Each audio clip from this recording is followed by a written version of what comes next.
ಶಾಲಾ ಕಾಲೇಜುಗಳನ್ನ ಬಂದ್ ಮಾಡುವಂತ ಪರಿಸ್ಥಿತಿ ಸದ್ಯಕ್ಕಿಲ್ಲ ಅಂತ ಶಾಲಾ ಮಕ್ಕಳಿಗೆ ಮಾರ್ಗಸೂಚಿ ಕೂಡ ಇದೆ. ಆರೋಗ್ಯ ಇಲಾಖೆ ಗೈಡ್ಲೈನ್ಸ್ ಬಿಡುಗಡೆ ಮಾಡುವಂತ ಸಾಧ್ಯತೆ ಇದೆ. ಶಾಲಾ ಮಕ್ಕಳಿಗೆ ಮಾಸ್ಕ್ ಧರಿಸಿ ಮಕ್ಕಳನ್ನ ಶಾಲೆ ಕಳಿಸಬೇಕು ಅನ್ನುವಂತ ಸೂಚನೆ, ಶಾಲಾ ಮಕ್ಕಳಿಗೆ ಮಾರ್ಗಸೂಚಿ ಪ್ರಕಟಿಸುವಂತ ಸಾಧ್ಯತೆ ಇದೆ. ಒಂದ್ ಕಡೆ ಕೊರೋನಾ ಆಗಿರ್ಬೋದು, ಜೊತೆಗೆ ಈಗ ಸುರಿತಾ ಇರುವಂತ ಮಳೆಗೆ ಬರುವಂತ ಸಾಮಾನ್ಯ ಶೀತ ಜ್ವರ ಕೂಡ ಮಕ್ಕಳಿಗೆ ಸಮಸ್ಯೆ ಆಗಬಹುದು.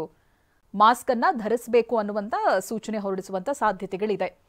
ಸೋಷಿಯಲ್ ಡಿಸ್ಟೆನ್ಸಿಂಗ್ ಇವೆಲ್ಲ ಸ್ಕೂಲ್ಗಳಲ್ಲಿ ಕಷ್ಟ, ಆಮೇಲೆ ಮಕ್ಕಳಿಗೆ ಅದು ಅರ್ಥನೂ ಆಗಲ್ಲ. ಫುಡ್ ಶೇರ್ ಮಾಡ್ತಾರೆ, ಜೊತೆ ಕೂತಿರ್ತಾರೆ, ಜೊತೆಗೆ ಮಾತನಾಡ್ತಾರೆ, ಹೋಮ್ ವರ್ಕ್ ಮಾಡ್ತಾರೆ. ಬಟ್ ಏನ್ ಬೆಟರ್ ಅಂತ ಹೇಳಿದ್ರೆ ಮಾಸ್ಕ್ ಅನ್ನ ಧರಿಸೋದು. ಇವನ್ ಶೀತ ಆದ್ರೂ ಕೂಡ ಅದು ಸ್ಪ್ರೆಡ್ ಆಗಲ್ಲ, ಅಥವಾ ಜ್ವರ ಇದ್ರೂ ಕೂಡ ಸ್ಪ್ರೆಡ್ ಆಗದ ರೀತಿಯಾಗಿ ಮಾಸ್ಕ್ ಅನ್ನ ಧರಿಸಿ ಕಳಿಸ್ಬೇಕು ಅನ್ನುವಂಥ ಸೂಚನೆ ಕೊಡುವಂತ ಸಾಧ್ಯತೆಗಳಿದೆ.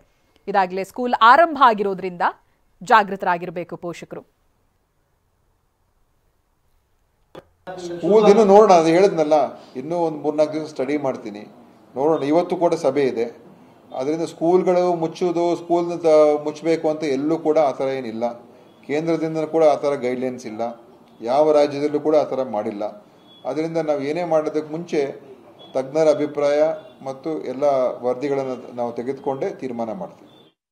ರೈಟ್. ವಿನಯ್ ಯಾವಾಗಲೇ ಮಾಹಿತಿಯನ್ನ ಕೊಡ್ತಾ ಇದ್ರು. ವಿನಯ್, ಸ್ಕೂಲ್ನಲ್ಲಿ ಮಕ್ಕಳಿಗೆ ಮಾರ್ಗಸೂಚಿ ಬರುವಂತ ಸಾಧ್ಯತೆಗಳಿದೆ ಅಂತ ಹೇಳಲಾಗ್ತಾ ಇದೆ. ಆಫ್ಕೋರ್ಸ್ ಸ್ಕೂಲ್ ಆರಂಭ ಆಗಿರೋದ್ರಿಂದ ಪೋಷಕರಲ್ಲೂ ಒಂದು ಆತಂಕ ಇದ್ದೇ ಇರುತ್ತೆ. ಇನ್ ಕೇಸ್ ಈ ಕೇಸಸ್ಗಳು ಜಾಸ್ತಿ ಆಗ್ತಾ ಹೋದ್ರೆ, ಪ್ರಕರಣಗಳು ಜಾಸ್ತಿ ಆಗ್ತಾ ಹೋದ್ರೆ ಅಂತ ಏನೇನು ಗೈಡ್ಲೈನ್ಸ್ ಬರುವಂತ ಸಾಧ್ಯತೆಗಳು ಇರಬಹುದು, ಮಾಸ್ಕ್ ಸೇರಿದಂತೆ?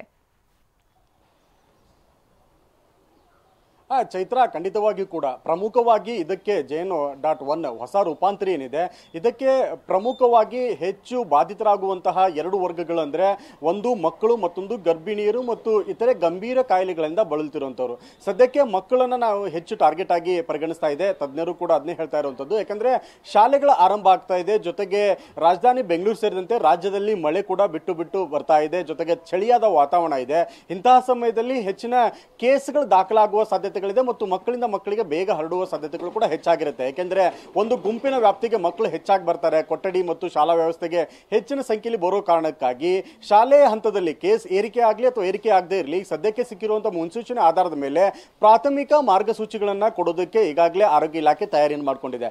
ಪ್ರಮುಖವಾಗಿ ಮಾಸ್ಕ್ ಅನ್ನು ಹಾಕುವಂಥದ್ದು, ಸಿಬ್ಬಂದಿಗಳು ಮತ್ತು ಶಿಕ್ಷಕರು ಮಾಸ್ಕ್ ಹಾಕುವಂಥದ್ದು, ಮಕ್ಕಳಿಗೆ ಆಗಾಗ ಪದೇ ಪದೇ ಕೈಯನ್ನು ತೊಳೆದುಕೊಳ್ಳುವಂಥದ್ದು, ಶುಚಿಯಾಗಿಟ್ಟುಕೊಳ್ಳುವಂಥದ್ದು, ಮತ್ತೊಂದು ಮಕ್ಕಳಿಗೇನಾದರೂ ಅನಾರೋಗ್ಯದ ಲಕ್ಷಣಗಳು, ರೋಗದ ಲಕ್ಷಣಗಳು ಕಂಡುಬಂದಂತಹ ಸಮಯದಲ್ಲಿ ಮಕ್ಕಳಿಗೆ ರಜೆಯನ್ನು ನೀಡುವಂಥದ್ದು ಮತ್ತು ಪೋಷಕರು ಇಂತಹ ಲಕ್ಷಣವನ್ನು ಕಂಡುಬಂದಂತಹ ತಕ್ಷಣದಲ್ಲಿನೇ ವೈದ್ಯರನ್ನು ಸಂಪರ್ಕಿಸುವುದು, ಚಿಕಿತ್ಸೆಯನ್ನು ಕೊಡಿಸುವಂಥದ್ದು, ಅಂತಹ ಮಕ್ಕಳನ್ನ ಶಾಲೆಗೆ ಕಳಿಸದೇ ಇರುವ ನಿಟ್ಟಿನಲ್ಲಿ ಗಮನ ವಹಿಸುವಂಥದ್ದು. ಪ್ರಮುಖವಾಗಿ ಒಂದು 4-5 ಅಂಶಗಳನ್ನ ಇಟ್ಟುಕೊಂಡು ಒಂದಿಷ್ಟು ಮಾರ್ಗಸೂಚಿಗಳನ್ನ ಶಾಲಾ ಹಂತದಲ್ಲಿ ಕೈಗೊಳ್ಳೋದಕ್ಕೆ ಕೊಡುವ ಸಾಧ್ಯತೆಗಳು ಹೆಚ್ಚಾಗಿದೆ. ಸಿಎಂ ಬಳಿಕ ಶಾಲಾ ಮಕ್ಕಳಿಗೆ ಮತ್ತು ಶಾಲೆಗಳಿಗೆ ಒಂದು ಮಾರ್ಗಸೂಚಿ ಕೊಡುವ ಸಾಧ್ಯತೆ ಹೆಚ್ಚಾಗಿರುವಂಥದ್ದು. Chaitra. Right, thank you Vinay ಮಾಹಿತಿಗಾಗಿ.